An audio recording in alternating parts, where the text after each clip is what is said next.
For the past 15 plus years, the most common form of IT outsourcing has been throughout India, with many large enterprise IT companies setting up significant operations there.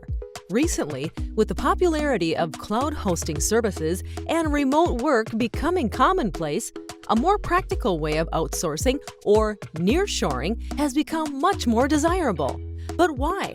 Nearshore resources provide similar time zone work schedules, technically articulate English-speaking capabilities, and culturally experienced individuals that will dramatically enhance the performance of your software development team. Say goodbye to miscommunication, difficult hours, and missed deadlines, and say hello to Nearshore outsourcing. Learn more today by following the links in the description box below.